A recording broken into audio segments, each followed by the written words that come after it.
welcome to the Everyday Board Game Podcast with your host, Daniel. And Daniel. Daniel, welcome back. Yeah, being more consistent than usual, so that's surprisingly. Of course, we kind of did things out of order, so what we recorded last week was recorded before was recorded before our most recent episode, which aired, but we're recording this 2 weeks in advance. It's so confusing how we're doing our schedule lately. Yeah, that's just how it rolls sometimes. But the good thing is we didn't get, terribly destroyed with awful gale force winds, as we almost did. Yeah. With that whole trouble, we gotta redo that trip just because of one of the things that we wanted to do. Yep. Though we hit 2 of the 3 stores we wanted to hit, so spoilers for those who haven't heard any of the other podcasts about this. We'll explain everything that we're going to be doing. We're going to be doing a massive trip over in our state. We hit some bad winds. Yep. Only was able to hit 2 of the 3 stores we were trying to do during his spring break. Gusts, Well, the part we had to come back home, the mountain pass that we had to go over, they had 101 mile per hour gusts. So luckily we weren't driving in that. We had to wait till they had all those roads closed. Luckily enough, when we were going back to hang out with our buddy in the other game store, we just missed all the road closures. Yes, we barely made it. They closed it right behind us. Yeah, pretty much. Yeah, it was wild. Thank God for that. Yeah, well, we'll see how it ends up working out in the future. But, I mean, we've been having some pretty bad wind lately. Not to that point, but my allergies are destroying me. Oh, no, I agree. My allergies have been a mess. And it's more along the lines for me in the morning after sleeping and just my nose is so congested I have to blow it out 2 or 3 times before I can go about my day. During the day, I'm fine. It's just the evening is when it all really hits me. Yeah, absolutely. Other than the freaking irritation in my eyes because of the wind. Yeah, for sure. Well, today's episode, we're just going to jump right into it because this is a cool one. Yeah. It is right now the end of March in 2025 when we're recording this. Mm-hmm. Tomorrow is April 1st. Literally the last day of March. Yeah, literally the last day of March. And so this is when we always rotate our new cycle over, where we do the end of the cycle stuff, bringing in our new stuff. Starting in our new year. And we decided, allergies obviously, we decided that over the last year, it would be good for us to reflect on the games that we've played and talk about what were the best games that we played throughout that were new to us. Yeah, caveat, that new to us. And we're not saying games that came out in 2024 or early 2025. We're talking about games that are new to us. So there could be games that we haven't played back from 2014 that we really enjoyed. So. That's true. No, specifically, this is from March 1st, 2024 to today. Yeah. This is the 31st. So any games that you and I have played for the first time within that span is eligible for it. So we talked about it somewhat off the chat, but the way I went about it is I took all the games, and it was actually quite a bit. It was 196 games or something like that. Yeah. And I threw them into Pub Meeple. I wasn't going to worry about my top 100. I was just because that ebbs and flows, as you've noticed. We've done it 3 times, and games have dropped out, came back in. So that I was just I'm not going to worry about it. I'm just going to do what the ebb and flow happens and see what games I like more. Because there's some games that didn't make my top 100 because they hadn't been played. Because my cutoff there was December 31st, 2024. Yep. So there are some games that didn't make my top 100 because they didn't meet the cut, but they probably would have been in my top 100. But other than that, I just threw them in Pub Meeple and I ranked them in that way. So I even have my next 8 out that we can discuss after the not the episode, but at the back end of the episode. Yeah, as will I. Yeah, I had a total of, I think, 37 that I picked. I was and I really went through the whole list. It was 500 plays. Yeah, I had 100 and it was 196. Oh yeah. Yeah. So I just did the whole 196 because it wasn't going to be that long to do the competition. I wanted to see where everything landed. And so the one... I knew 500 would take too long. Oh, yeah. 500 would take too long because that's roughly... I did 700 games for our top 100, almost nearly 800 games. Yeah. And that took nearly 3 days to get it all done. But there is one thing I'm looking up right now that I want to say. Out of the 196 games, guess what was the worst one? Was the ranked bottom of the barrel out of the... I swear, if you say hit me... No. Hit Me. I didn't count Hit Me or matches because I played before they became successful games. So. It's true. So out of 196, it was a game we actually reviewed and reviewed well. We played it at the Gamma, or we got it at the Gamma Expo. It's a 2-player head-to-head game. 2-player head-to-head from Gamma. Mm-hmm. Wow. I'm not sure. Mindbug. Oh yeah, that doesn't surprise me. The one that doesn't surprise me, and I thought this would have been lower, was right above it was Council of Shadows. And you know why I didn't care much for that one. Because that one massive flaw that basically took me out of the running. It's like I do something successful and the bonuses doesn't affect me in any way. Right. And it's something that I get it. Yeah. I don't disagree how you feel. I don't. I know you probably. I know you like it more. But I while I disagree with, I don't think that is as strong of a factor. I am not negating how, given that circumstance that you were in, how you realistically felt that way. And the big and that, you know what I mean? Yeah. I believe you, like how bad that hurt for you. And not just that, it happened to me twice. I got 2 different rewards that did nothing for me at all. I mean, they did something. It no, just one of the rewards seemingly seemed less. No, I got 3 rewards. Only one of them was actually actively doing well for me. The other 2 rewards were completely and utterly useless to me. No, they were, because... let's not get into this. No. Because they were giving me a reward for something I wasn't even going for. Right. That was where it's like, why do I have this? This is not what I was doing. No, I get that. It was at the point in one of those games where you cannot pivot whatever you're doing. Right, no, I know. And it's situations like that where it's like, and especially you, like if you get taken out of a game, like like mid-game, like you're no offense, but you're grumbly. You're like I'll finish the game, but I will make it very clear that this is unpleasant the rest of the time. And we've given you the options, like, hey, let's stop. No, I'll play it. You know, and the thing is, I'll get better with it, and we could talk about another game too. Yeah, there was Tiny Epic. Yep. And it's just it's the luck of the draw kind of thing, and so like that one, we have to do like a house roll if I play Council of Shadow games, where you draw a couple and pick which one you want. Right. Because that was what was taking me out. It's like, I'm doing really well. I'm leading this game, and I came in last place because everybody's rewards gave them much more better powers as they're going along. Yeah. And it's like, that took me out of the game. One of these things is not like the other, right? And honestly, I liked it more than the other one. Yeah, that's fair. But with that being said, why don't we get into the first part of our podcast before we make this a little too long? Going into a grumble aspect of games. I'm trying to derail grumble. But what have you been playing lately? All right, so I've been playing a number of different games, and just all of these are going to be pretty short games. I played a game called Twist and Shout recently. Why does that sound familiar? I'm sorry, not Twist and Shout. Tilton Shout. Oh, okay. I can't speak. Twist and Shout was the little toy thing. That's what I was like, why does that sound familiar? You're thinking the Bop It. Yeah, well, I mean, there was a knockoff. There's probably a knockoff. Yeah. There was a knockoff called Twist and Shout. Yeah. That's the 1960s song by the Platters, you know. I don't know if it was from the Platters. I forget. A bunch of people recorded that. Yeah. I think the Beatles Who recorded didn't? it. I was going to say. Yeah, Beatles made a big version of it, yeah.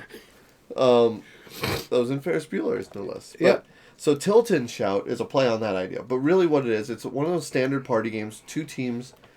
You flip over a category, like a type of cheese. Go ahead, name a type of cheese. Gouda, or Howda. Howda, all right? I'll say cheddar, right? Mm-hmm. And you continue going back and forth. But there's a contraption in the middle. And in this contraption, it's a series of left and right tilting little slides. And when you say yours, you tilt this slide over to you. So there's a marble in the center of it that starts in the center that goes back and forth, and it's like a timer. You know, tilting back and forth. As soon as you say yours, you tilt it back towards you. It starts going in the opposite direction. But now, like, if you waited just a few seconds longer, now it's that much farther for it to go. And a lot easier for me to do it. So it's not just a name category until something runs out. Like, being quick to the draw helps you. But it has one of the coolest little things that I've seen in party games like this that I really enjoy. It has this little podium thing as your score marker. And it's underneath the little tilty device. And the reason it's there is because when you get a point, you tilt it one space towards you. If you get all the way to the end, you win. But it also hinders the device. Meaning, the better you are, the longer that marble takes to get to your side. So it's a cool little built-in catch-up mechanism. It's a game that I've seen millions of times before, right? We've seen a lot of those. They made categories. A party game with timed chess. Kind of It's basically the chess clock. Yeah, but the fact that it can change timing on it is just fantastic. And it's from Big Potato Games, and they always make like really good party games. The vast majority of their stuff has been games that I've enjoyed. And this, like I said, it's not revolutionary in what it did, but that little extra thing is, like, that makes the gamer in me really appreciate it. It's like, oh, it's a catch-up mechanism. I know what that is. Everyone else outside of our hobby would be like, huh? Like, this is just a party game where with a little thing. But it's a riot. It's really fun. And what's funny is that the back of the cards kind of alludes to what the card is going to be about. Like, if it's different types of plants and stuff, it might have a tree on it. Oh, my God. It's not giving you away. We would lose to my wife. She would be quick to the draw sure. when it comes to plants. There was one. We felt so bad. Like, it was something that should have been really obvious, and all of us just spaced it, like, hard. And I think it might have been Famous Women or something like that. And we were like, we could name like 4 somehow, and then completely biffed it like the rest of the game. We were just sitting there like, Shakira? Yeah, okay. And then nobody else could think of like anything else. Like, Beyonce, Rihanna, not too bad. Our brain just broke. So yeah, it was fun. Tilt and shout, like it a lot. Good fun game. All right, so the next 3 games I'm going to be talking about were played during one of our massive... It was basically a gaming weekend. It was the weekend my wife was up in Amsterdam or Netherlands because she had to go to Eindhoven as well. So I decided to have the guys over and play games all weekend. And so one of the games you didn't get to play. The other 2 you did get to play. The first one I'm going to start off with here is a game that I really do enjoy. It is in my top 10 of all time. And this was Marvel United. Now, the first day was just me and Damn It Dom. We were playing a lot of 2-player games. We played some Wormspan and stuff like that. But we really wanted to dig into most of the expansions that we have for Marvel United. And that's what we did. So we played a bunch of them. To the point we were teasing Gamehead Geek the whole time because there was one specifically he wanted to play. And so he's like, oh. And so he was saying he was going through our Instagram and like, please don't play it. Please don't play it. Please don't play it. So we didn't play it. I was nice enough. That was the game we started. Considered sending him a message saying, man, that was fun. You missed out. Yeah, so we decided to play it the first game of the Sunday of the all-day gaming. But again, this is Marvel United. We played a lot of the stuff. Had a good time with it. We got to play the Coming of Galactus, and you were like, this is ridiculous because it's the giant mini in the middle of the table. Yep. You actually enjoyed your play of it. Sure. Like you said, I've always enjoyed Marvel United. It's just not enjoy it to the point where I want to buy it. Yeah. So I would have no one to play Galactus turned out to be one of my favorites of all the sets because it was kind of fun where you had to fight all these guys and you got to wait till they come up because you have to do a certain mission. It's like, let's beat him down, but wait till his mission comes up before we can punch that guy finally, and then we just clear that mission right away. That was really neat, how we were doing all that stuff. Plus, a lot of the other expansions were really good. We played like the X-Men or the Multiverse. We played Civil War, World War Hulk, stuff like that. But Galactus was really one of my favorites. Another one was really good was playing Maximum Carnage, where he just does random stuff by a roll of a die throughout the game. That was really neat. But it was so good. And what I really like about Marvel United, and we made this discussion when we were talking about it at that game table, is that this is the first game out of all the stuff that comes with like Marvel Universe and stuff like that makes you feel like you're doing the comic book part of Marvel compared to like, oh, this is what they do in the MCU, in the movies, or the cartoons and stuff like that. This one really made it feel like, bam, biff, pow, that's what we're doing in the comics. It made you feel like you're bringing the comic characters to life rather than the MCU characters or the movie characters or the TV show characters. So I'll take your word on that. Yeah, no, because the panels where you're having to use the panels as you're going by really gives the comic storyline a lot better feel. So Marvel United, fantastic game. Really enjoyed playing our game through with it. Cool. The next game I wanted to talk about is a game that I brought to our game night. It wasn't even my pick, but we were just waiting. And I was like, well, I was excited to show you guys. brand new, not even out yet. Actually, it's not even brand new. It's not out yet. Not for another month. And this is a real-time 1 to 4 player game. I figured this was going to be on your list, so I didn't put it on mine. But it was fun. It's called Last Minute. There's 2 designers. Forgive me, I don't remember the first designer, but the second one is Luc Raymond. And this is from Impatience Games. Now, full disclosure, I am biased. They're printing one of my games, and that is kind of like the companion game. Yeah. But along with that, when I got my copies to look through and test it out and all that stuff, he also sent me a copy of Last Minute, and I was like, okay, let's give it a try. I want to see what this hype is about. And I played it by myself, and I was like, okay, this is stressful. I like it in a good way. Mm-hmm. And I told it to you guys, and I'm like, all right, we got nothing else to do. Let's do it. And it's very stressful. That's part of it. You have not even 90 seconds. You have 80 seconds to get through. 80 seconds. For a 3-player. We played 3-player. Yeah. For a 1-player, it's like 2 minutes, I want to say. Oh, it might be 100 seconds for 2 players. But, it's pretty neat how it works. The idea is that you have the numbers 0 through 60, and the bombs all start at 60, and you have to count down. So, descending order, because, of course, the time is clicking away. And they have certain wires, so those cards have to be played no matter what. So, for example, if I play a blue wire, if it has a blue wire, then that one's done for, and I can start focusing on the other colors. As long as all of them are in order, and all of the correct wires are cut at the end of the round, you win. But then sometimes they have other little caveats to them, like, oh, this one can only have even or odd numbers. Or sometimes it has to be in ascending order, which you didn't get quite that far. Yeah. One, you have to do the wires in order, guaranteed. And all of these cool little twists and turns to the same Odds game. or evens. Yeah. If you remember Fuse back in the day, the chaotic dice game in 10 minutes, this is kind of like that. It's both thematically the same. It's a real-time bomb disposal game. Yeah. And it's absolute silly. This is now the 3rd real-time bomb game that I've played. And I've enjoyed most of them. There's been one that I didn't. But this one is pretty fantastic. So, Last Minute, and it's going to be really inexpensive. So, Impatience Games, Last Minute, part of their Min-Imp line. And yeah, there you go. Check it out.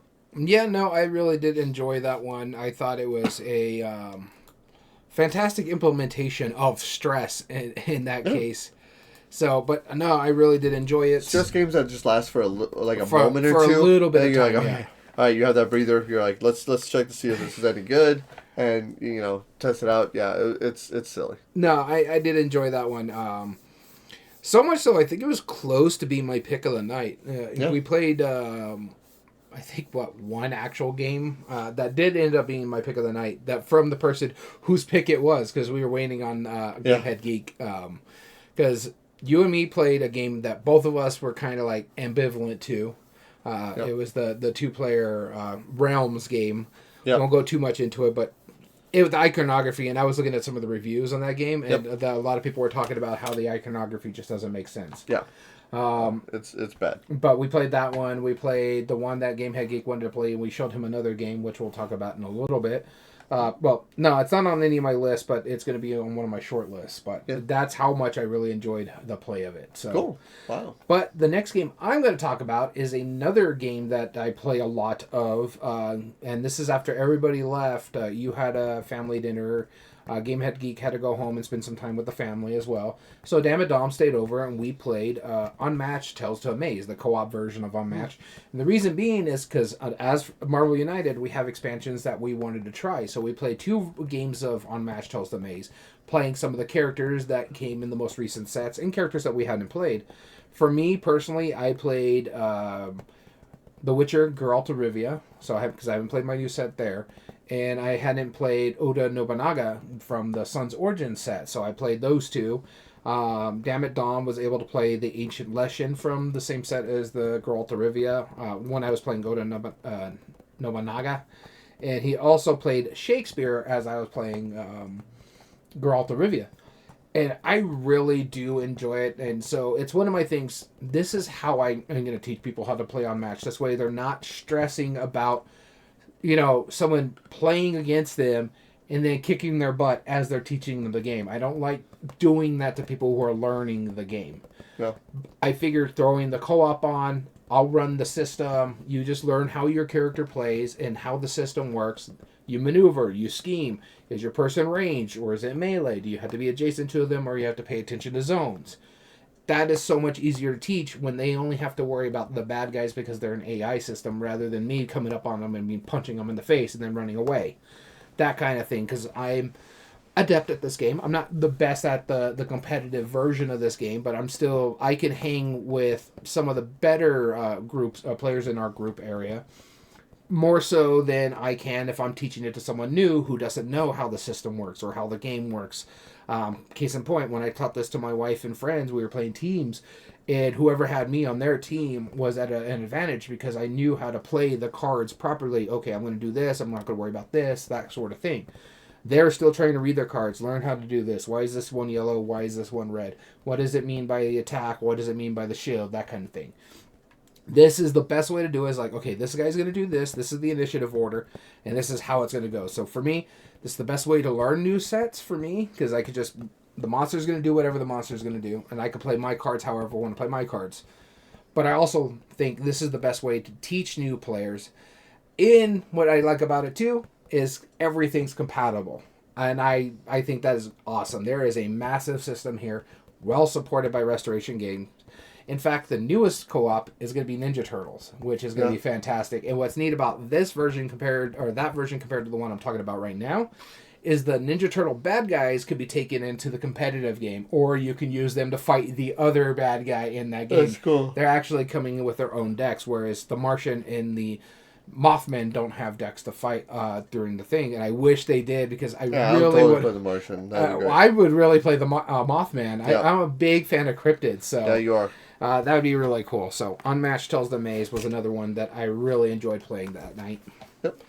All right, third game I want to talk about today is a game that your wife was kind enough to gift me from a recent trip. And the day that she brought it back, it's a game called Pick-A-Mino. Oh, the day that you picked it up, because she brought it back that weekend. I picked it up, right? I brought it home and immediately played it with my son. I found a video online that shows how to play it, roughly. Very simple game. I mean, I've already played it a couple times with different groups. Very simple. You roll some dice. Instead of a 6, it has a worm, which count as 5s, but it uses kind of like a Martian dice kind of style. Okay. You have the numbers 21 through 36, so 16 tiles, and you roll all eight of your dice, and you choose one of the numbers to set aside. That just adds to your total, and you continue to do that. However, if you get worms, you can also set aside worms, and again, they count as 5s, except you do need to roll at least one worm in order to take any tile from the game. So, for example, I can roll it. If I get 3 5s, I'll set those aside because obviously, but I can no longer set aside 5s ever again, no matter how many I roll. If you ever roll something and you cannot put it aside because you previously put all the numbers aside, you bust and one of the tiles goes away. Those dice pass along, so it's not continuous. Like one of the tiles, it does deplete as you're playing. Okay. However, as you're getting these tiles, you're putting them on top of each other. And if you roll exactly the same number as somebody has on the top of their stack, you may steal that from them instead. So otherwise, you would just take the next lowest number if there's anything available. So if I roll a 32 and there's no 32 or 31, I can take 30. So that's how it works. Very simple game. Yeah. Number worms, the most worms wins. And in both games I played, my God, did I suck at this game. Like, it was just so... I was rolling so bad. Like, beyond anything I've ever rolled in any other game like this. It reminds me a lot of Age of War. I'm pretty good at that one. There's a lot of other variations, like Martian Dice uses the same mechanism. Age of War, that's another Knizia, right? Yeah. Because this is a Reiner Knizia game. It feels like a Knizia. Yeah. Martian Dice was clearly like inspired by part of it. That one I always roll with. A lot of those dice, like maneuver according, or like manipulate accordingly, clever little mechanisms. I do great at it. I don't know what it is about this one, but my son had a stack of tiles like this big, and then I had 2 near the end of the game, and he stole one of them, and then ended the game.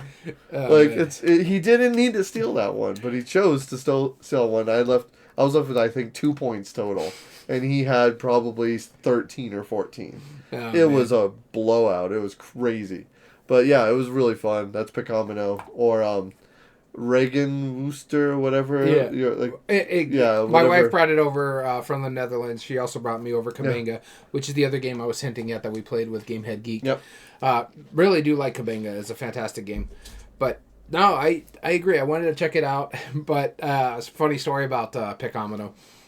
Gave my wife nothing but trouble going through the airport. She got pulled over leaving the Netherlands. They had to open the game and swab the dominoes.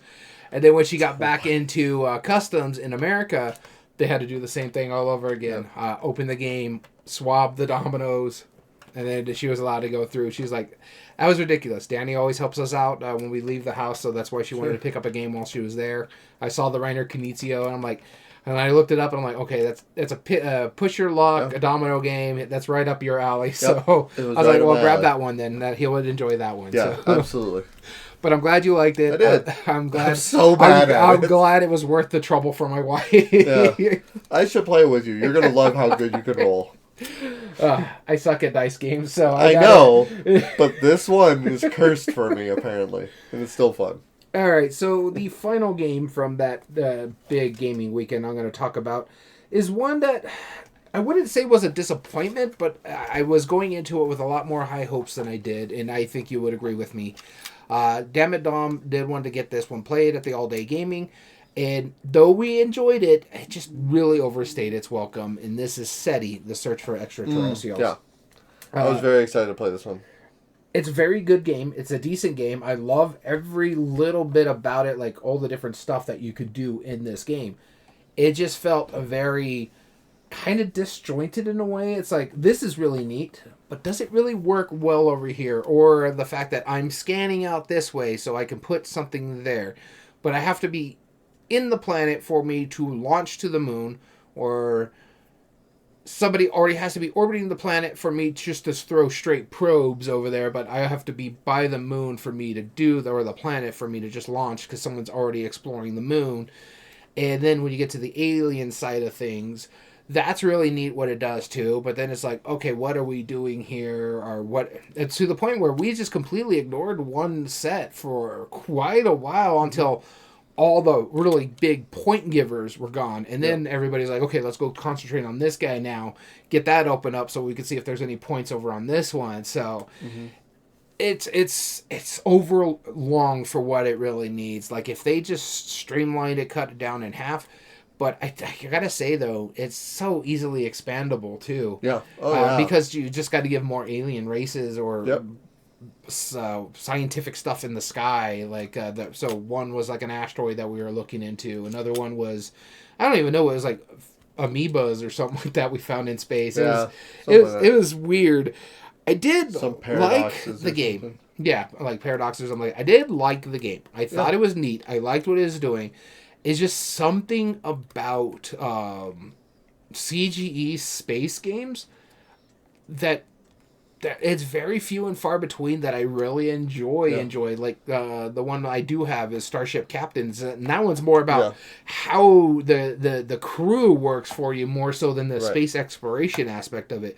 Because Pulsar 20 whatever was fine. I used to own it. I enjoyed it. It was fine for what it did. SETI's the same way. It's a game I'm glad Damn It Dom owns, but it's not something I need to go out for myself. It's not going to be one of those Damn It Dom games. Like, I'm like, damn it, Dom. Now I gotta go buy this. This was about to be one of mine. Right? And then I played it, like, okay. I don't need it. No, it was decent enough. I liked it. I wouldn't say no if they ever wanted to play it again. It's just not something I'm going to go out of my way for.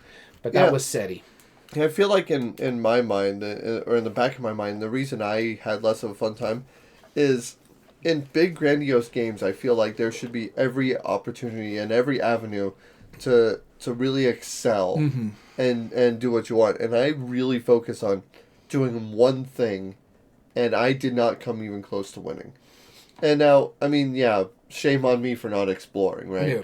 But I was sending a signal, and I had all the area majorities, and I was, like, destroying that.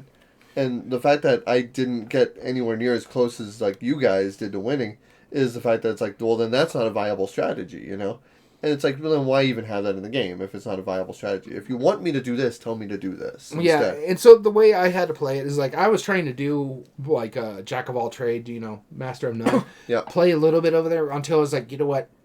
the way I set myself up, I kind of screwed myself over, Yeah. but which actually led me to the win because I was like, you know what, mine is all about the card play. So I want to make sure I play this properly. I make sure I do this properly. Set this up where I can put this guy underneath, and I'm getting all this income. I was just all about the money. I wasn't getting much energy or anything like that. So I was spending my money for energy or for all the different stuff, and that's how it worked for me. That's how I ended up winning the game.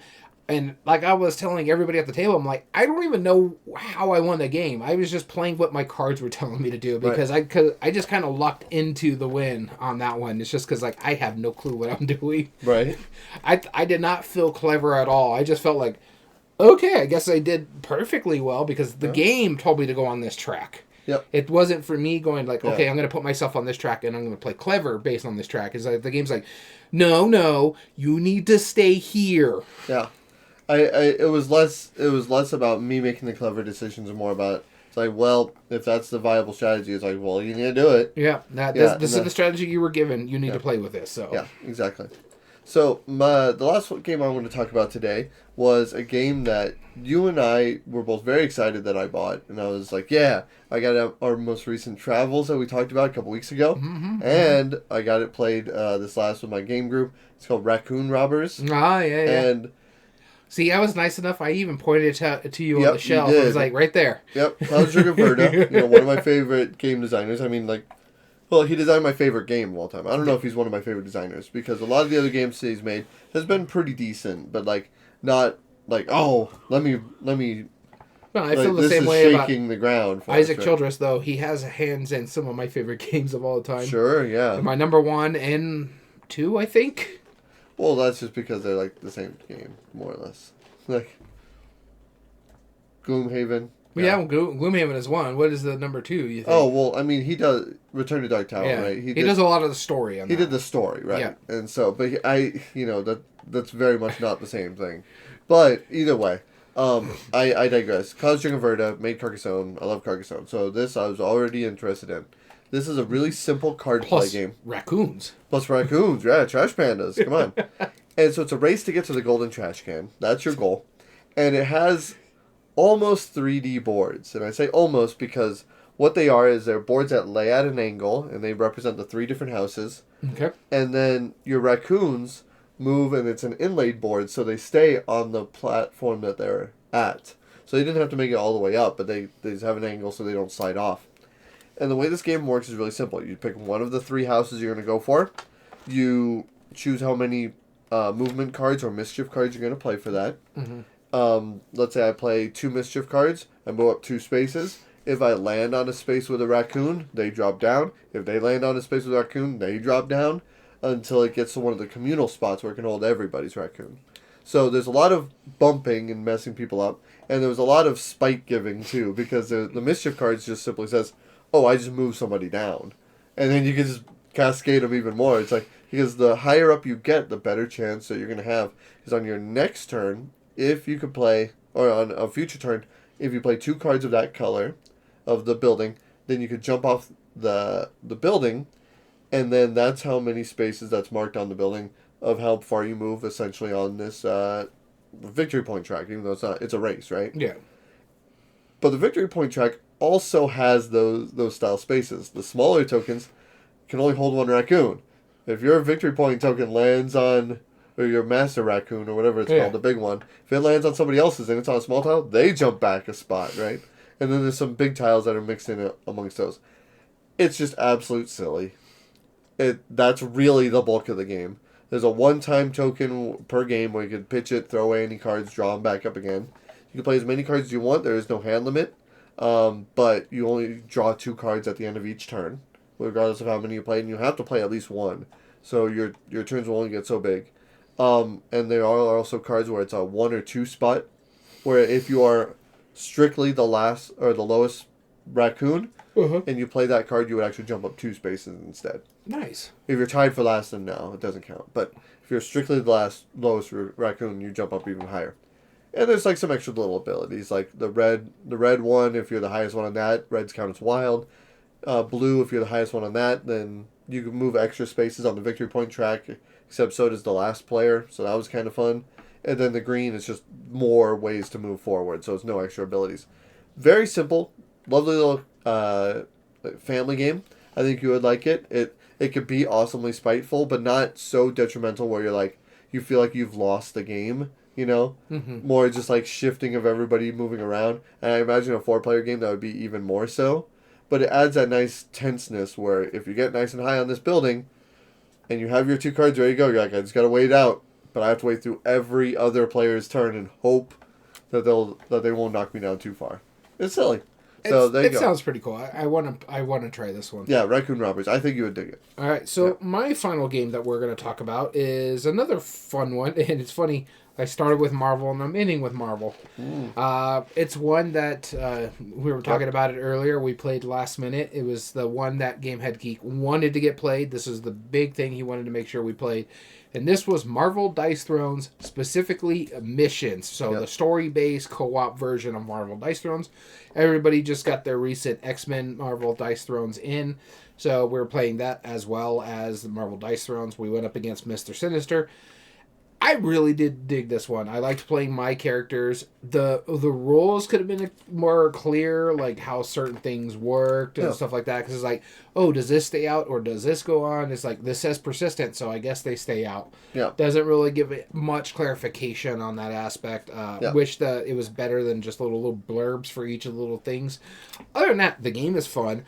Little longer than I was expecting. I thought it was because it's a quick little dice rolls, but we played the full set, so we played stage 1 and stage 2 on that night. So that I knew that was going to be a little bit longer, especially since it was a learning game. I was able to play Cyclops. I think you played Gambit. I played Gambit. And if you go check our Instagram, there is some fun little character stuff that he did to it. But, yeah, other than that, I think it was a fun game. I mean, I like Dice Throne as well. I love Battle Yahtzee is basically what it is. So, I think that's fantastic. I think it does really well, and for the characters feel very unique. And when you're playing them, they feel like the comic book style characters. It is very lucky because it's the dice roll, but you can mitigate it from time to time based on your cards. Yeah. Depending if you have a good card draw, because sometimes that can be lucky. Like Gamehead Geek didn't see any of his upgrade cards really. He drew up 1 upgrade card, and that was towards the end of the game. Yep. I had 2 on my board. Yeah. And so that was. I had 2 like near the beginning. Same with me. I already had like my. Small straight already upgraded, so immediately I think it was like my second turn I had it up. But I really liked what it did. I love the fact that the characters are built specifically to work in the co-op or well for themselves or in team mode, because that is another thing that you can do with Dice Thrones. Yeah, I liked everything about it other than the fact that there's so much iconography in this game. We talked about another smaller game about iconography. At least this one makes sense what it's doing, but there's so much. It's like, what does this mean? And unfortunately for Gamehead Geek, his character didn't really go to co-op very well because half of his power is just kind of useless to him because it's about being competitive against another player. Yep. And I don't know how it would work very well against villains, but you never know. We didn't really try on that aspect of it either, though I did like it all. Damn it, Dom was quite happy to play Iceman with the way the little ice slide and everything worked on there. That was the first one I played when I got the new set, and Iceman was really that's a really fun mechanism. But I'm glad I own it. This is probably going to be always going to be my Dice Throne aspect of it. I'm going to keep to the Marvel set. I don't need to get like everything else like you have. Because it's one of those things I'm not going to play often enough for it to be a big thing, but I do enjoy what it did. And so for that was Marvel Dice Throne Missions. What are your thoughts? Yeah, I mean, I liked it, and one of the things that I really enjoyed about it is the pamphlet style. It wasn't a long dungeon crawl. It was literally just fold that out. You have one side, you have the other side. My only drawback, because I love Dice Throne. I really do. I think it's a smart mechanism. I don't think that it needed to have a dungeon crawl. I really don't. I don't disagree with you. I'm glad they have it, though. And I'm kind of the same with, like, the Adventures. I purposely haven't played Adventures yet. Just because, again, there's so many of these, like, head-to-head battle games. It's like, does Magic the Gathering need a dungeon crawl? No, probably not. But if somebody makes it, well, then that's what they'll do. Does Hit Me need a dungeon crawl? No. That's what they did with Lorcana. That's what they did with Lorcana. And, like, but that's what I'm saying. Like, a lot of these games, like, well, it doesn't need this dungeon crawl. Like, and while I appreciate that you're appealing to the people who like dungeon crawls, like, that doesn't make it unique. That makes it less unique because of what it's doing. In my opinion. Now, with that being said, though, I really still enjoyed my time, but that cemented the fact that that's the only dice throne thing I don't need. Yeah. I only want every character, and I want to beat the crap out of each other. That's what I want to do with dice throne. Which is ironic that I'm saying that. I want to kill things with dice right now. I'm not looking for this cooperative, upgrading BS. No, I want you, me, dice, let's go. Meet me out back by the slide. It's going down. Alright, let's get into today's episode. We are going to be talking, this is our Chits and Giggles episode, talking about our top games of last year. Remember, again, there's a caveat, that had to be new to us. That's the biggest thing. Yeah. How much, before we get into this, I don't think we need to explain how we did this, right? We did Pub Meeple, which is a great service. Go donate money to them; they're awesome. Yeah. But it's a ranking engine. That's what we did. I just took the That's games how I did think it. Yeah. would do it. Then I popped them in there, ranked them up. Which game would I play over the other? It's very simple. Very, very simple. So we just took our top 8. We'll give some shout outs to some afterwards because there's some. How many crossovers do you think we're gonna have? I'm putting my prediction right now. I'm going to say 2. I'm saying 3. There's 3 that I think will. Now, how many do you think you can guess from mine? How many I can guess from yours? Yeah. We had a whole list, and we had a lot of crossover games that you and I have played. Oh, yeah. You're one of the most people I played games with. I think G.A.M.E.R beat you by just a few games, though. Just a few, yeah. You're only beaten by our mutual friend Jim and maybe a handful of others, maybe. I'm just writing out my list, what I think is going to be on your list, and these are the 2 crossovers, I think, as well. Yeah, I'm putting the 2... I'll put a star next to the 2 that I think... And 3, I think will be on yours. And I'll put some more. Oh, yep. I bet this one's going to be... We should do this beforehand. Yeah, we should have, but... Yeah, I think... Ooh, yeah, there's some maybe that's on there, but... Yeah, that's... I'm going to put these 4 that I think might be on your list, but we'll see. Alright. I'll put a couple more as we go, but I think this one and this one are the crossovers. Yeah, I think this one is. Okay. And I think... Not that one, but I think... What was that one that you really liked? No, alright, we'll get into today's episode. Yeah. That's enough wasted time for me to try and guess these. Alright, we're going to start with our number 8. Because, of course, that's how we do things around here. Here we go. Was that me or you? That would be me. Okay. My number 8 is... I'm sorry, that coin looks like Hamilton. That's why I get confused. It very much was, yeah. The one I'm going to go with here, and I think this is going to be a crossover, but I don't know. It's actually a very fantastic game. We were first showcased this at the Gamma Expo, and it wasn't even a fully in-print game. It was basically a deck of cards with rules being read out at the table. I was eating lunch as you were playing this game. This is the game. Cooperative, deductive, Texas Hold'em. What I like about it, it's got fantastic components for one thing. Yeah, great components. I love the variable powers that you can add to the game after you learn the capabilities of this game. And it's a small price point, too. That is fantastic with this one. But, again, as I said, cooperative, deductive, Texas Hold'em. And the way it works is that you start with your hand and you're trying to decide where your ranking is. And you can, by grabbing the poker chip, what you think your hand is, you're going to describe it to the other people. So if I have pocket aces, I'm probably going to take the number 1. It's going to say, I think I have the best hand based on what's in my hand. Then you go to the flop where it drops the 3 cards. And you redo all that ranking until all 5 cards are put on the table, plus the 2. And then this is where it's important, because you're going to take the one that you think where your hand fits. Is it in the middle of the road, or do you think my pocket aces, because there's an ace on the board that gives me 3 aces, does that make it where I think I have the best hand? Based on what you get, you either pass or fail if you hit succession. So if I have the best hand and I take the 1 and it's like, yes, I was good, my 3 aces worked well, so whoever's number 2. If number 2 happens, then and it's wrong, you lose that round. 3 bombs, I guess you can say. You fail.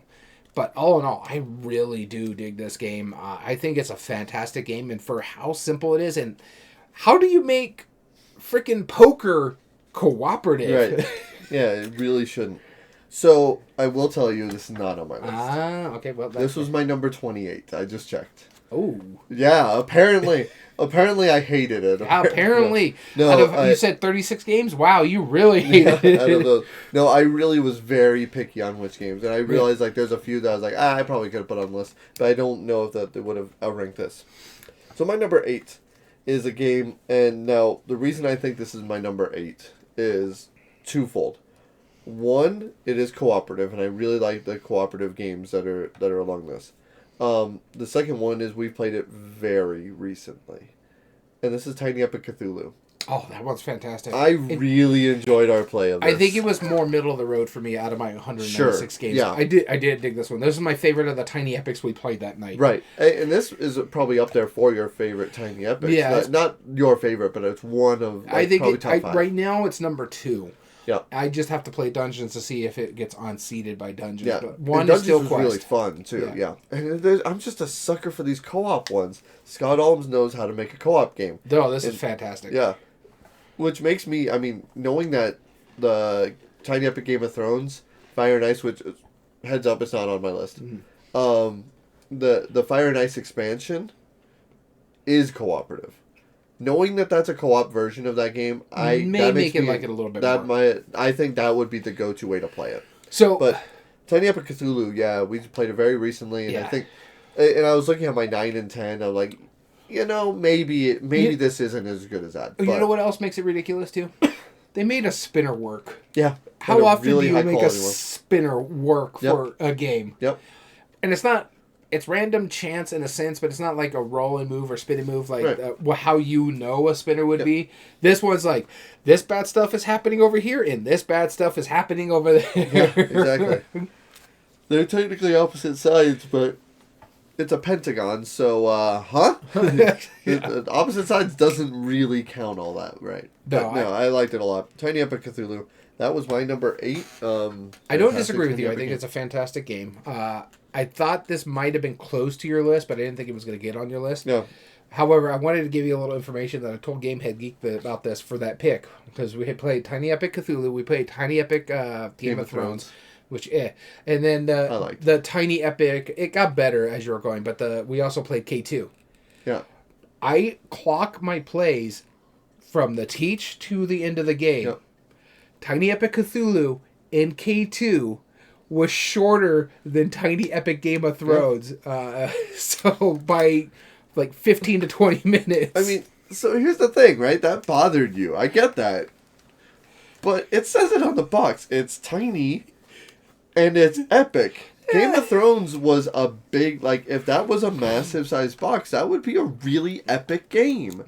And the fact that they put it in a tiny box meant that it's a tiny epic game. It's annoying. Stop getting mad at them. They're telling you on the box, tiny epic games. Stop with the tiny. Just give us epic games. Okay, that's fine. There's plenty of places that do epic, but they're able to fit it in a tiny box. That's freaking annoying.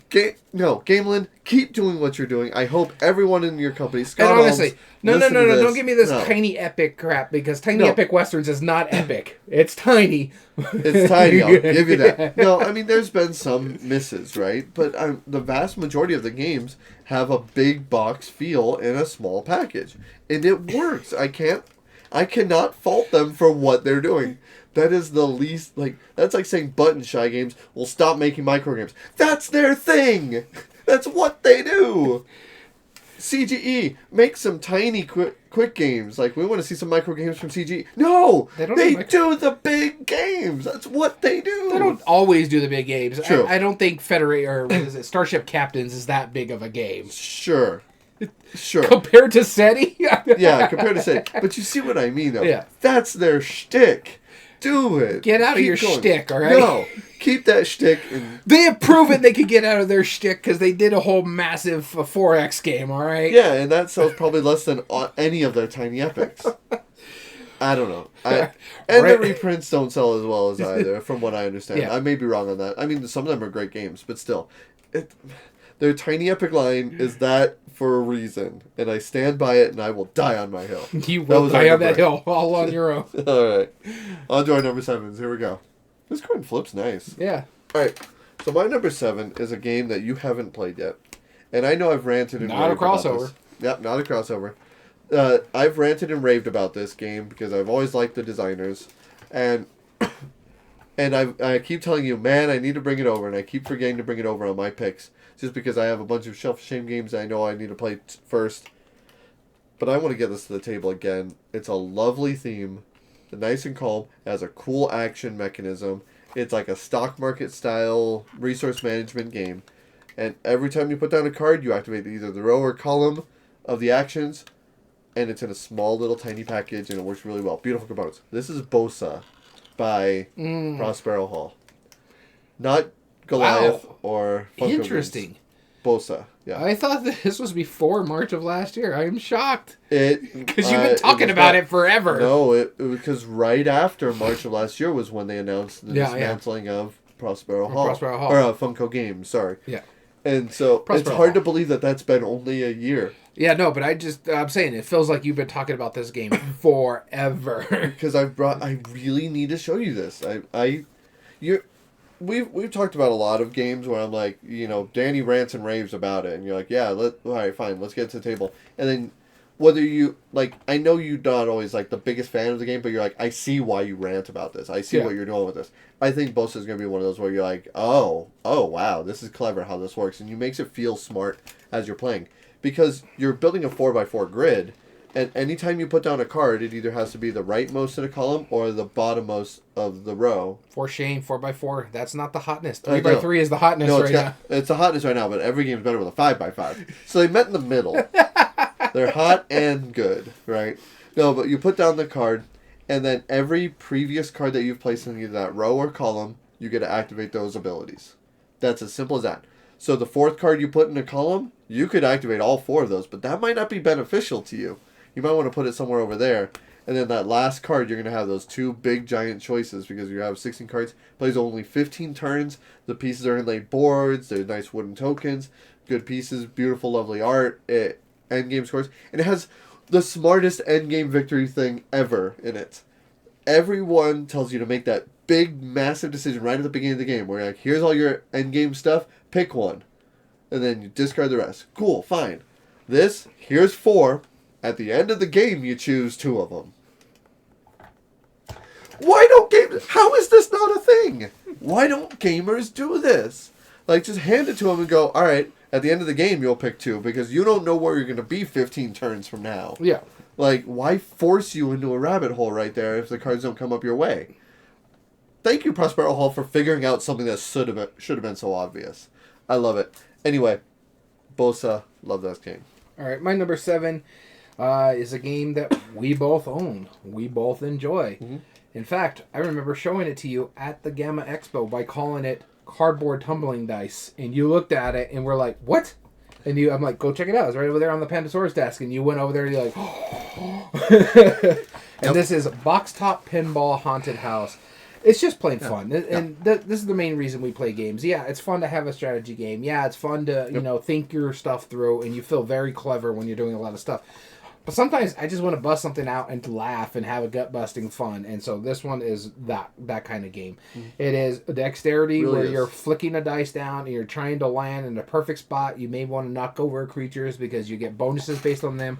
You play over 3 rounds. If you do well, you can get some bonus dice. I think this is a fantastic game. It's a good filler game.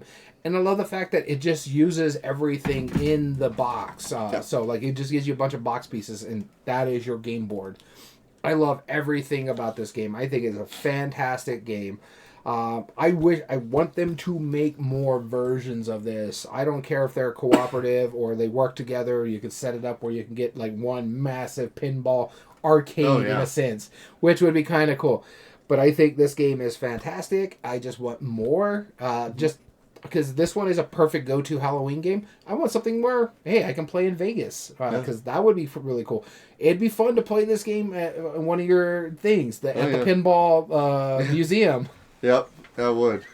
So, I really do enjoy this one. I'm not surprised it made my top 8, and this is Box Top Pinball Haunted House. Was this one of the ones you thought was going to be a crossover? No. It was my number 9.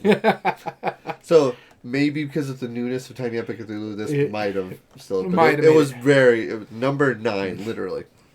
Alright, on to our number 6s. Here we go. That'll be me again. Number 6 was also one that we saw at the G.A.M.E.R Expo this year.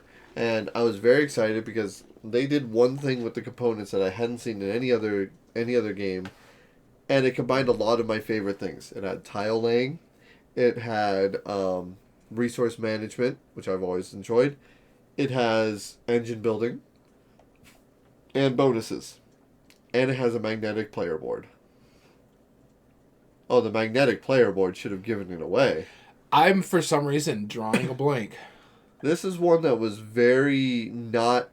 now it hit me. It just popped in my head right now. And it's the tile. I looked in my background, it's like right behind me. Right there. No, Gnome Hollow, super cool game. The tiling is what got it. I mean, I knew I was gonna like it, but I was like, all right, I'll give it a try, I suppose. And I like a lot of the other stuff. Like Aqua is really cool. Yeah. I haven't played Stock Exchange yet, but I will pretty soon. But man, Gnome Hollow, that tile laying though, premium. Gathering the different tiles of rings. Asking permission to finish someone other's ring where their gnome is at. I think that was like so cute. It's like, we don't want to be mean. Can I finish this for you? Finish this? Yeah, okay. If they say no, all right. Well, I guess I can't. Yeah, I'll go somewhere else. Yeah, I mean you still get points, but it is what it is. Fine. You can do it your own. Yep. So, like, now I'll make it harder for you. Yeah, I like that a lot. So, Gnome Hollow. I don't have much more to say. Beautiful components. And the magnetic board. Like, that's just awesome. But it didn't make my top 8. I don't even think it made my top 16. I think it was... I don't think this was going to be a crossover. I think it was just outside coming in. And it's just, I haven't played it since my game at G.A.M.E.R Expo. I do own it, and I do want to get it played. I just haven't taken it to my other game group or busted out in this one. Yep. But I do like the game a lot. In fact, I think I may take it next time I go over or the week after. All right, so my number 6 is a game that you kind of told me about. I've been hunting for this one for a while, and I finally was able to pick it up when I went on my Denver trip last year, and I got to play it with my other game group, and it was fantastic. I don't know if this is going to be a crossover. I think this might have just missed your list or in the back end of your list, but I did enjoy this one a lot. This is from the people of All Play. This is A Message from the Stars. Oh, yeah. I love the I love the deduction of the code. If you're playing the alien, you're trying to give them a certain code by ranking the numbers or the letters that are coming to you. If you got to add a negative to them or a positive, or if they're multiplied, and everybody's trying to figure out what's going on and through that message. It's got great components. I really do enjoy this game. I didn't have your trouble with it. My game group got this done in like an hour. The discussions went down really well, but that wasn't even a problem. It was still plenty enjoyable. It's just it was silly. I played it on both sides. I played it as the alien. I played it as the interpreters, the humans, the Earthlings. Yep. I had a great time with it. I think it's fantastic. I love the little. When you're creating the sentence, how it's almost ad lib in a way. Yeah. I like that aspect. I think it's fantastic. So, A Message from the Stars from All Plays. They knocked it out of the park with this one. Cool. Number 5. Much more than fiction, let me tell you. Oh, yeah. All right, number 5 is what we were talking about that isn't relatively new. The Gang, Box Top Pinball, and A Message from the Stars all came out within last year or by end of 2023. This one, however, has been there for a while. I think I have the second edition of it. Basically, it's just a bad box cover in a sense. But I did enjoy this game. So much so, I picked up the other game by this designer. It's sitting on my table up there. This is Hadara. And I dug this game. I think... You called this one? Check. I think it's fantastic. I love the interesting drafting mechanism where I'm just, depending on where I'm at, I'm looking at 2 cards. I keep which one, however I want to use it, either put it in my tableau or chuck it for money. Yep. And the other one goes face up for a second part of the draft because you're playing over 3 rounds, and there's 2 parts to each round. The stage 1, where you're drafting from the face down deck, and stage 2, where you're taking a card from one of the face up decks.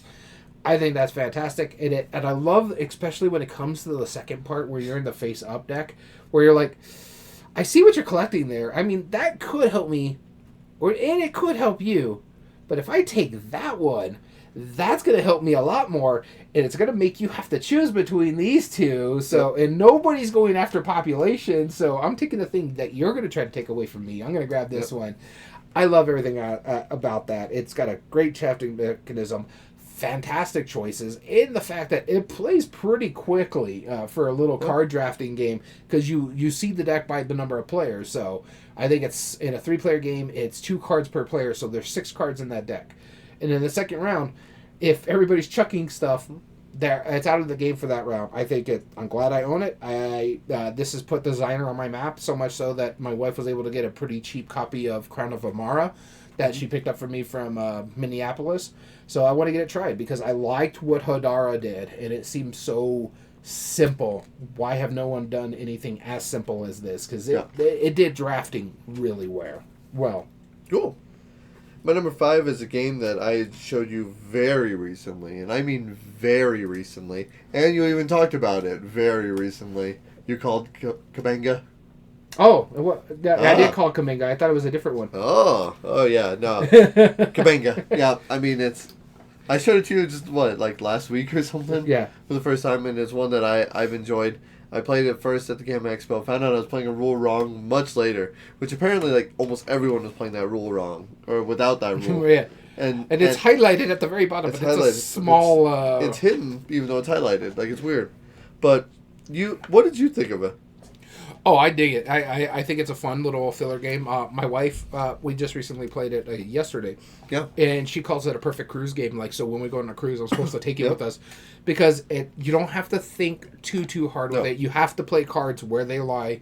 You're just trying to figure, like, do I need to put this big gap here? Yeah. Because I may get fed. And it happened to me when we were playing yesterday.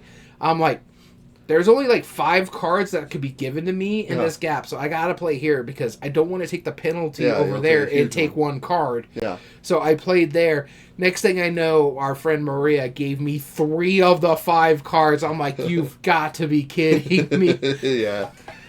I love, like, it forces you, like, the first half of the round, everyone's like, okay, one here, maybe like, screw you, one here, maybe 2 there, yeah, that's fine. But then, like, when you get in there, like, there's big jumps, like 4 or 5, like, and you sit down and everyone's like, no, we're good. He was like, ugh. I remember you kept giving Gamehead Geek a heart attack when you were just like, Yep. Gotta pull out a card. Because part of this game, okay, so the way it works is you have the numbers 1 through 18, there's 4 different suits. You dealt some random cards in the middle. You can only play a color on either of the 2 discard piles for that color. So if I play a blue card, it could be either on the left or the right side. Mm-hmm. They start with some numbers already out there, randomly given out. And the reason all this matters is because you look at the card you discarded and the difference between that and the number that's on the opposite discard pile. So there's already 15, and I put down an 18. That leaves a gap of either 16 or 17. If anybody has that in their hand, they throw it at me, and I have to draw a new card. And they say Kabanga. And they have to say Kabanga. Or in my G.A.M.E.R group, we were saying Topanga. Topanga, yeah, of course. Yeah. The fruit drink from Mexico, right? Topanga. No, I know. That's a whole rabbit hole of inside joke. No, I know. Boy Meets World, of course, but I'll have to tell you that story sometime. Anyway, but so I know I'd rather not. Go. It's pretty funny though. Anyway, but we're way out. Kabanga is the game, and what makes it so fun is because after a while, you just have to play something that's brutal, and drawing cards gets you these negative points that you just really don't want, and so you're constantly like one of the funnest things to do is like when you see it like as a big group. We didn't get to see it as a big group, but how big was the group you played? 4. 4. I played it with 6. And it's so hilarious when one person goes, and then just everybody, Kabanga. It's like a pile of cards just launches at the guy, and they're like, "No, my life is destroyed all of a sudden." Oh well, it's going so back to what I was tense saying, the when I whole got the 3 cards from Maria, I also got 1 for my wife, so I got 4 out of the 5 cards as a penalty, and I'm like, I should have just played in the yellow and taken the 1 card penalty for playing the yellow after my wife. Yeah, it would have been significantly better. I was just trying to get a 3-pointer out of my hand rather than the 1-pointer that would have been put there, and I'm like. Yeah, it's totally worth it. Yeah, no, God, I love Kabanga. It's so good. It hits in just the right. My number 10. Your number 10? Yeah. My number 10. Wow, already. Yeah, already. I really did enjoy it. Yeah, I knew you would like it. It's that Little Devils feel, right? Yeah, exactly. Like, I could put this in, like, a photo case next to Little Devils. Like, I think that would be... Actually, I took both games over there. We only were able to play 2 small card games. Kabanga was one of them, and I want to showcase another game. Yeah. But... Cool. Little Devils was another one that goes on our cruise all the time. So Kabanga and Little Devils together, yeah. Yeah, absolutely. So that's my number 5. My wife described it, Kabanga, as a mix between Little Devils and Six Nipped. Yeah. And I think... I can see that. Yeah, I know. That's very adequate. Because you get penalized if you play wrong, so in Six Nipped. Yep. All right, moving on to our number 4s. Number 4. Here we go. Number 4 is, I think, for sure a crossover on this list, and I think it's going to be higher on your list. I don't know if it'll be on this spot, but my number 4 is a game that you and me do really well at. Okay, I already know which one this is. So much point, we played a cooperative game while we were driving for our normal road trip to Tucson, and we penalized it. We tried to make it as tough as possible for us. Yes. And we maximized it. Yeah. And this is Hitster. It's a fun little music trivia. I like the fact that it meets Timeline and Spotify, and they blend really well together. It works. It has no right working as well as it does. It works both competitive and cooperative, so it's more of like the pick your poison. So if there's people in your group that like listening to music, but they're not really good at it, then fine, let's do cooperative. And it's a fun road game. We have a blast every time we play this on the road, just because how much shenanigans we can have with this one. And I find it funny that sometimes I'll stump with you with music, because this wasn't part of the game, but you didn't know Blondie was the One Way or Another song. They were yeah. I was like, no, that's not Blondie. What are you talking about? That sounds way different. Yeah, you thought it was Pat Benatar. Yeah. Or Joan Jett, one of the two. One of the two. Yeah. Yeah, So, I thought it was definitely not Blondie. So yeah, we have a fun time with this one. Yeah. Again, Hitster, it hits on such a good level, especially since I'm not as much as a music buff as you are when it comes to like instrumental and breaking it down and like how this works and that works. I know a lot of the more obscure stuff, but they don't have that much obscure. But I just love music in general, and I have a wide library when it comes to music. Mm-hmm. I was calling songs from like the 40s and the 50s. At Gamehead Geek, I remember we're playing this with him, and he's looking at both of you guys. You guys think I'm nerds, because we were calling songs like, no, I don't think it goes there. I think it goes over here, and stuff like that. And so much, we even brought this over to Zia Comics, like on our drive back, and we played it with a mutual friend of ours, Triune, who's the manager there, and I loved how they're like, have you not heard it? This is this song from this year. And they would say exactly the year and get it right almost most of the time. I don't know. But the other person we were playing with kind of hurt my feelings. Because they said a song was after 1984 and the song was from the 60s. I'm like, that hurts because I was born in 84 and you're saying I'm older than this song. Yeah. They were still born in this millennia, so it's fine. No, I get it. It's just still, I think. Still, it hurt. It hurts a little bit. Dude, that's nothing. We were listening to the oldies station, and it played Losing My Religion by R.E.M. I was like, no! No! I listened to the oldies station, and they started playing Nirvana, and that's when I knew I was old. Nirvana's older than R.E.M., though. Yes, but this was like 10 years ago. Yeah. Yeah. I was still in my 30s and they were playing Nirvana on the oldie station. I remember when that song came out. Alright, my number 4, right? Number 4? Yep. This is one that I think is possibly a crossover between us, because I really enjoyed this game. This is the heaviest game on my list. Takes a couple hours, but it is one of the most rich Euro games that I've ever played, most thematic Euro games I've ever played. The components are phenomenal. I think it has acrylic standees. The flavor text on it is hilarious. All of the different theming that they use makes perfect sense, and you never want to push your candy usage too hard. This is Rock Hard 1977. Did you call this one? Did you guess this was gonna be on mine? Nope. You didn't. Nope. Okay. Well, Rock Hard 1977. I thought you would have called it by now. Yeah, I was absolutely enamored with it. Guess what? It's not on my list either. Really? Wow. No, don't get me wrong. I like the game, and I think it's very good. It is my number 9. It just missed out. Just missed out. Dang. Yeah, I thought this was going to be a crossover because I just really thought this was a fantastic game. There was 2 very rich thematic Euro games that I played within succession. This was one of them. Mm-hmm. The other one barely missed my list recently as well. But, I mean, I just like everything about it. The theming on it is so good. The fact that it was designed by an actual, like, an actual rock musician, mm-hmm. she was from, a bassist from... What is the group? They did Cherry Bomb. Yeah. The Runaways. The Runaways, yeah. And so, it's just cool. Like, it works. And I was like, it's such a fun theme. And all of the flavor text that they put in all the cards, like the experiences and stuff that you get, are just hilarious. The candy. Yeah, and the candy. And has one of the funniest tutorials I've ever seen. Yeah. Meeple University. I got to give them a shout out. Terrence from Meeple University did a great job. Go watch it. Whether you want to watch how the game works or not, just enjoy his stuff. And it has paper money and some of the best paper money. And it's weird. It's like, I'm surprised you didn't get like talking to from the Secret Service, because it has the feel of regular money. It's like, something's off with it, but it has a like an air cushion finish, but it's not cardstock. Oh, I know, but it feels like a bicycle playing card, but it's not made. But I'm saying it's like card. It's like something's wrong with it, but it almost has that clothy feel you would get with paper money. So it's like, wow, it's really cool. This is one of those games where it's like, if I wasn't worried about the feds showing up on my door, I would upgrade this game up really. Put actual peppermints in it. Now that would be really cool.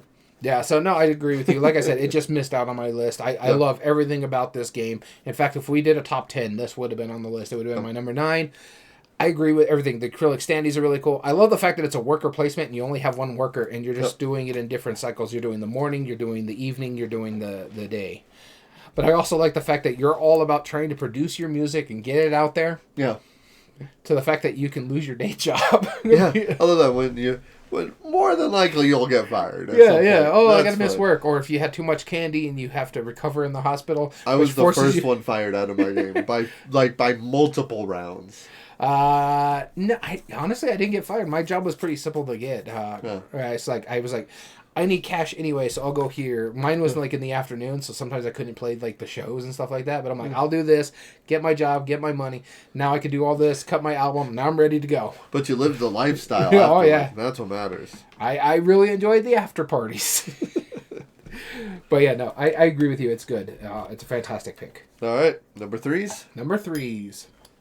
Ooh, that had a good ring to it. All right, so my number 3 is a game that you showed me, and you didn't even show it to me. I think you did, maybe, I don't know. You kept talking about it, and I finally got myself a set and finally played it. No, my wife picked me up a set, and I finally played it, but you kept pushing this one. It's like, oh, it's like this. If you like this part of Mysterium, you'll like what this does. This is another cooperative game. And this one is a very simple little card game where you're trying to give clues whether something is like something or not like something. I forget that this is new to you, right? Over the last year. Wow. And to the point where it was my most played game over the last year because it's a fantastic little filler game, and that is Similo. Pick your poison. I started with Spookies, but I have Fables. I have like 6 different sets. I got the Lord of the Rings. I got both Harry Potter sets. It's a pick your poison aspect. It's one that we love to get to the table just to, kill some time. I took it yesterday because we played a lot of heavy games, and I had it there just in case we needed to break up that really thinky part of it and just have some fun. This is Similo. It's basically, I draw a card, and I figure out what my character is, and then I draw 11 more cards, so you'll have a 12, like a 4x4 grid, or 4x3, something like that. You're just gonna have 12 cards 12 in a cards, grid. yeah. 4x3. And you shuffle it all up and you put it out there, and then you draw a hand of 5 cards, and you're trying to say out of the 5 cards in your hand, you play one, and you're saying it has similarities to your character or not similarities. In the first round, you eliminate 1 card. Second round, 2 cards, until you get all the way to the 4th round or the 5th round when there's only 2 cards left on the table, and you're trying, and hopefully you make it that far, because anytime your card gets eliminated, you lose. And you're trying to give enough aspects of what your character is for them to pinpoint who you are. I love everything about it. It's a lot simpler if you just play with one deck, but the best way to play this is if you have 2 decks and you're using one deck to give clues and the other deck is where your creature or character is from. So say if you're playing Fables and I'm Little Red Riding Hood and I'm playing historical figures, I'm trying to give clues based off historical figures to point to Little Red Riding Hood. I love that. This is not as simple as you think it is when you're playing with 2 decks, but it is such a fantastic game. Similo. Cool. And this is our number 3. Mm-hmm. This game I know you haven't played. Of course, you never teach it to anybody. It's a one-player game. Yeah. And I want to teach it to you. And I would be just as happy sitting watching you play this as I would, because I've done this with a friend of mine. And I showed it to him. I was like, you need to see this. And I put it in front of him. And I was like, play it. And I'll teach you how to play it. Do I own this game? No. Trying to think what like new solo games are newish. It's not new. It's from 2017, but this is new to me. Oh, new 2017. So I'm assuming it's in the Oniverse series. No. Really, 2017 solo. Although the Oniverse ones are really good. I have 4 of them now. I already had all of them Yeah. prior to this. Well, except for Urbion, which I just recently Yeah, got, that's what I thought it was going to be. Is No. either that or Siberian, but I No, think this Siberian. does something totally different. This is a world different. And you own a few games from the same company, too. Do I? Huh? You do. Oh. In fact, you bought one for me as a gift. Oh, okay. Okay. Do you know it now? I don't know what the game is, but I know who the company is. Okay. This is, let me just lay this into you. A solitaire, hidden movement deduction game. That works really well. I don't remember the name of it, but you did tell me this. Black one. Sonata. That one, yeah, okay. This is Sideroom Games does it? Sideroom Games does this. Okay. It is a Shakespearean game. Oh, that's right. That's this one. Yep. Okay. You're trying to find the Dark Lady, and that's her title, and it's one Rude. of multiple. That's one of the multiple mysterious women that he has supposedly written about, and it actually takes a lot of historical context. It takes a lot of his writings and takes that into account of the different women that have been theorized that have been possibly the woman he's written love stories about, or has been the basis of some of his stories, and it puts it into context. It has a really fascinating hidden movement system where it can be played in 8 different, technically 16 different ways. There's 8 patterns, and you can have it either reversed or behind. And the way this works is that you're looking at one card at a time, and that's telling you which of the adjacent spots or the same spot that they might have traveled to. And eventually you're trying to get there and trying to determine if you're correct. And if you do, you take that card, you put a fog card in there, and then you check to see if you're correct. If you capture them, you get some information. You get to find out how, like, one of the suspect cards, or whatever they're called, the possibility cards, whatever, and you get a look at it, and it will say how many symbols that they have in common with the woman you're trying to find. And so by getting more of this information, you're like, okay, well, it has 2 of these symbols, it has 1 of these, it has 0 of these, so I know this can't be it, right? And you're playing this out, and it should not have worked. Like, that's one of those mechanisms when, like, Sideroom Games, the fact that they make, like, a one-player trick-taking game, Yeah. again, that shouldn't work. And it does for some reason, yeah. And so I think, like, one of their big things when they make Sideroom Games is that they take these things where it's like that's a really big wow factor. I'm surprised more people aren't talking about these games, because that's an incredible system. And Black Sonata, they just did a Kickstarter for their most recent expansion for it, which I'm sad. I didn't learn about the game until right after that wrapped up. And I played it, and I went and bought the other expansion as soon as I could. And I'm like, as soon as that other one gets in stores, I'm buying it, because that is just so cool how that works. I'm enamored with it. Talking about it makes me want to go home and play it right now, honestly. And And the only other solo game, there was 2 other solo games I played are Beyond this year, and I played like Ratcatcher finally, and I was like, it's okay. For Northwood. For Northwood, yeah, that's true. That was up there. I played Beyond. I said that, but there was one other solo game that almost made the list, and that was Cubes of Europe, and that was the Castles of Burgundy like solo thing that somebody made. So yeah, oh my goodness, that is just a fantastic system. I loved it. So there you go, Black Sonata. Number 3's done. Moving on to number 2's. Number 2. All right, starting with me here. This is the one I thought was going to be on your as a crossover when you said heavy, but I also didn't put it as my 2 that I thought was going to be the crossover because I thought it was going to be Hitster, and the other one I think was the Game. Those are the 2 I thought for sure were going to be the crossovers. Okay. I could see this also just missing out on your list too. But I really dug this one. I thought this was such a good game. And again, this is the heavy game on my list. And this was Feld's Magnus Opus, Civolution. That is a fantastic game. I loved everything about this one. I love the choices. It's a good, fantastic brain burner. When we compare something like Feast of Odin, the Magnus Opus for... Uwe Rosenberg, this one blows it out of the water for me because everything that is in this game works with other parts of the game very well. Where I think with Feast for Odin, a lot of the stuff was very disjointed for me. It's like, I didn't really do any of the raiding like you did. I was more worried about making sure my people were fed and the worker placement's part of it and not getting all the income that I should have been. This one is like, I'm doing this thing. You were doing that thing. Namadon was doing a whole totally different thing. And we all were within 10 points of each other. Yeah. And so it's like, I was doing this. I was exploring the lands. I was trying to put stuff out there because I needed to get resources that I needed to find. And Dammit was all about conquering lands and not... Well, no, he wasn't conquering lands. He was just about getting his people over there, get his resources, and bring them back. Yep. You were the one all about like clearing the land and going this and that around the board. You were getting your people out there. On Civolution? Yeah. No.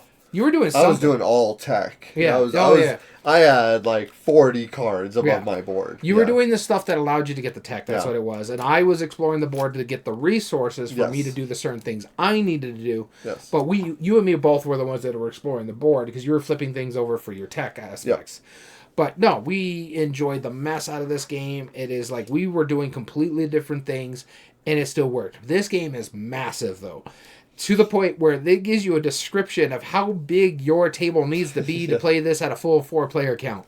We had a side table for all the extra stuff to put over there for us to have all our game boards, and we were playing at 3. Yeah. But I think this game was fantastic. I think it did a heck of a job. This will probably become one of my favorite Feld games. It's just not going to get played a lot because it's such a massive game. Yeah. But I would never say no if someone's like, hey, let's bust this out.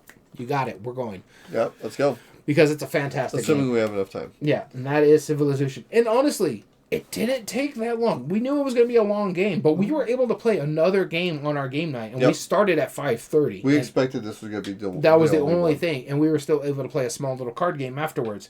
So kudos to Stefan Feld, because when we played Feast for Odin at a 4-player game, that thing nearly took 4 hours. It almost took an hour per player. Yep. This one we got done in about 2.5 hours, 3 hours, so fantastic. Kudos. That was a great job. Civilization was my number 2. Yep. This I mean, I really enjoyed it. I do want to buy it though. My number 2, I'm surprised hasn't been on your list yet because I'm enamored with this game. This is my pick from Pandasaurus. This is my favorite game that I played from them. It, as everyone describes it, it's a Splendor killer because Splendor's been killed about 40 times. Mm-hmm. It's engine building. Yeah, I got action selection. It's tiny little box about that big, and decent sized cards for it. This is G.A.M.E.R. Or Nar as it's correctly pronounced. G.A.M.E.R is just a great game, and I say that only just to stress people out, I know. But it's a Viking themed game where you are sailing your ships out, you're playing a card. What I really like about it is just that unique mechanism. The card you play determines which card you'll receive in return, determines what actions you take, determines what else you can do. But you also need to fulfill these cards in order to get the victory points from the ships. But you don't want to do it too early because you're still building up that engine. But you also don't want to keep belaboring like the same cards over and over because then you're not getting a benefit from doing so. But there's so many cool ways to do it. There's only like 5 actions, but they all work really well. Getting like the charms or getting like the extra warriors will help you out. They count as like wilds or the bracelet things. Those will let you activate extra abilities that are on the cards from the ships that you've previously gotten. You can also move along the bonus track where it gets you points like every single round, which I always love doing that. That's one of my favorite mechanisms. And the game doesn't outstay its welcome. It plays in like 30 minutes. Small, compact game, but a lot of good meat to it. G.A.M.E.R. Yeah, did not make my list, unfortunately. I'm surprised. I do enjoy this game. And my favorite thing about it, I think you kind of touched on it, was the whatever card you play determines which one you're drafting. So I like that aspect of it too. It's like, I played a yellow. I'm in the yellow section. That's a red card. I don't need a red card, but sure. All right, let's see what happens here. I like that. I love what that does. Mm-hmm. I love the 2 different areas. One was really more easy to get out. The other one, and it's basically a race to 40. The person who had the most points at the end of the game wins, but it's usually the person who triggers the end game when they get to 40. Sometimes it doesn't happen that way because someone else is really close to 40 and I just happened to trigger it and they were able to play out their hand and beat me by like a point or 2. So other than that, I agree with you. Like I said, it was outside looking in. When we get into that, I'll get into my outside looking in picks after our number ones. All right, number 1. Here we go. You know what? I'll just take it because I don't know where the coin went. Okay. Oh well, I'll find it later. I'll take it anyway because yes, this was a crossover. You called it. Hitster. Yeah. I played this 14 times last year and I got it in April. Like I've played this game so darn much, and you can't play that game this much and enjoy it every single time. I played it 8 times. And I got it after you. So yeah, I know. I've played this so much. I show so many groups this. Similo was played, I think, 32 times last year. That's pretty impressive. Yeah. The Hitster was my most played game last year, just within that time frame. Yeah. But, I mean, it works so well. It should not have done as well as it was. And I'm glad this was on my radar because I love music. I love doing music trivia. If you looked at my playlist on Spotify, it's just 400 songs of just the most random stuff, right? Yeah. And I'm not trying to, like, say, like, oh, well, I'm a music... No, it's just, like, I like music, and I like listening to a lot of different styles of music. And this game, the only way this game would have been bad is if they had bad selection of music. That's the only way. And the fact that they have literally 100 years worth of music that they chose from, they have the widest genres, they have different appeals to different people, they had mostly pop songs that you would have known, like, in parts of your life, and you can associate it with that. Like, there's always that moment where somebody references a past memory, a core memory, that they're like, this came out the year I graduated high school, and I remember it because we sang it at prom. Like, just like something like that, right? And every time that happens, what party game do we play that does that? Yeah, exactly. And, I mean, it's a good game on all you... And it's a good party game competitively or cooperative, as I said. Exactly. And at first I was like, oh man, like my kids would never play this game. No, they can still judge how a song sounds. Yeah. And then even if they don't do like amazing like the first time they play it, the second time they're like, oh, well, like this sounds kind of like that other song that I remember that being in the 60s. Cool. Well, this sounds pretty old, so let's go 60s or 70s, right? Or they can get like a few different ones. Or they might even discover music that they've never heard of and they're like, this is cool, what is this? Yeah. There's nothing bad about this game. And it's so funny because we're talking about this. You and me both want to get the one that has bingo. Yes. And we want Germany to bring it over here. Absolutely. It's fantastic. Honestly, this is the kind of game, like, this is probably a 10 out of 10 for me. Like... Yeah, I can see that. It does exactly what it does, and it hits for everyone. I've played with a handful of people that were just not into music as much, but they still, like... And they even, like, were cautious at first. Like, nah, I don't think I'll know much of this. We played it with my friend's wife, who was from the Philippines. She was like, I'm kind of nervous. I'll just sit on the side. Like, cool, no worries. And halfway through it, she was like, no, deal me in. Like, let's go. I know exactly what these are, right? Yeah. And it's just so good. So, yeah, no, it doesn't. My number 1. It's one of those games that I can play with a different group, and it still goes down really well. Don't worry about it till later. Yeah. Who knows where that coin went? Speaking of which, my number 1 is the exact same thing where it plays really well with no matter what group you're playing it. I've played it with my in-laws. I've played it with my game group. I've showed it to you guys. And it's one of those games that I just fell in love with it after playing it. I had to put check mark next to this because I know which one it is. We played it at the G.A.M.E.R, or we got showcased this at the G.A.M.E. Expo. We actually interviewed one half of the design groups, and this is Caution Signs. It is a fantastic, fun little party game in 20-second drawings, which still annoys me because my wife can do a good moose in 20 seconds. It's just ridiculous, or an angry deer is what it was. But yeah, it's a gut buster. It's a fun laughter. So much so that both my mother-in-law and my other game group want to find copies because she wants to. My one friend wants to play it with her company picnics and stuff like that. Yep. My mother-in-law wants a copy of it just because how funny it is and how much we were laughing with it. This went down better than Hitster, surprisingly. Even though Hitster went down really well playing with them. It's just such a fantastic game. This had to be my number one. I thought Civilization was going to be my number one because I really did dig that one, but Caution Signs, every time I came up, yeah. I'd play it again right now. Yeah, right? And it's again, because it hits all the nice levels. You're basically getting two words. One is a descriptive, and the other one is something that you have to draw, like a person, or a clown, or a moose, or a deer, and the other one's descriptive of angry, or happy, or smelly, and that kind of thing. It's like, okay. And I'm not a big fan of drawing games because I'm not a good drawer. But when you only have 20 seconds to draw what you're getting, and it plays kind of like apples to apples, someone has to... The worse drawer you are, the funnier it can be. It'll be, yeah. And so I was like, everybody's like, you can't draw birds. Yeah, but you understood what it was because I drew the same bird and just added little features. So, and somehow I got all the dang bird cards when we were playing the game. I think we played, 5 rounds? It's a bird and it's missing a leg. It must be a flamingo. It's a bird with a tie. It's a penguin. Like, what? Exactly. It's fun. I love everything about this game. Caution Signs, my number one. Cool. And I called this one. Yeah, I called Hedara, Civolution, and Caution Signs. Those were the 3. And then our Hitster was... So my crossovers were the Gang and Hitsters. I thought Civilization was going to be on it. I thought I did call Cabenga. I thought that was going to be on your list. Yeah. The other one I thought would be on your list is the Google game or Paliska Flooster. That was my number 10. It was right there. That was the other one that I thought. So my honorable mentions that I said I was going to talk about, like the ones that just missed out. Number 16 was Veil of Eternity. Okay. Number 15 was Halloween. Number 14 was the other game that we played that I wanted to show my family. You actually enjoyed it so much, you bought yourself a copy of it, mostly to show at the store. But it's a small little card game from Pandasaurus, Pixies. Pixies, yeah. I like what that does. I like everything, how simple it is. Right. Wormspan was my 13. G.A.M.E.R was my number 12. So like I said, it was just outside... Looking in.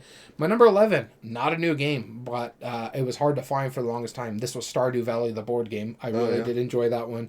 And, of course, Cabenga and Rock Hard 1977. Those were the ones that were just on the outside looking in. The outside half, yeah. So my number 16 was Let's Go to Japan.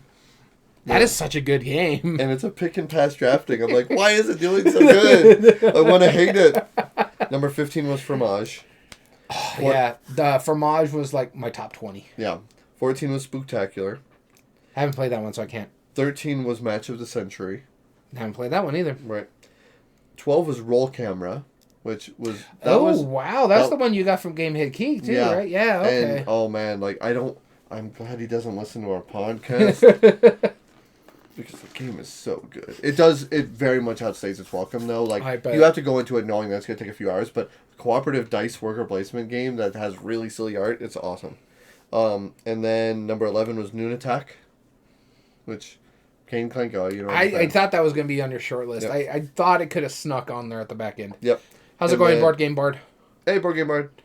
And then we had Paliska Flooster, or Google the card game. Yeah. And then Box Top Pinball was my number 9. Yeah, so... Game of Thrones... Tiny Epic Game of Thrones was my number 17. So it was right outside the list. I liked it, it was a good fun. So... We hope you've enjoyed today's episode. Board Game Bard, hang out with us. We're going to still be chatting here in a bit. Hope you've enjoyed listening to our episode today. Again, that was our top 8 games that we played new to us last year. From March 1st of 2024 to today. March 31st, 2025. When you guys hear this, it'll be the 14th of April. So we hope you've enjoyed today's episode. If you ever want to email us directly, you sure can. Our email is everydayboardgames2020@gmail.com. And we also have an Instagram.com/everydayboardgames where we post silly stuff. As you can see, Daniel posts games about what we've been playing. I post shenanigans. And all video re-uploads and reviews are found under youtube.com/@everydayboardgames. And if you like what we do, there are 3 things you can do to help us grow on the platform. Subscribe if you're not. Like the video and comment down below and tell us your thoughts on the subject. We also stream our episodes live at twitch.tv/everydayboardgames. Please join us in on the chat. Join us in the conversation. We'd love to hear your thoughts on the subject. And also, let us know about the top games you've played over the last year that were new to you. And all audio versions can be found on most podcast platforms under Everyday Board Games Podcast. This includes Spotify, Amazon Music, Podbean, and Apple. So I want to thank you so much for tuning in. As always, I've been your host, Daniel. And I've been your host, Daniel. And we want to thank you for listening to Everyday Board Games. And remember, every day is a good day for board gaming.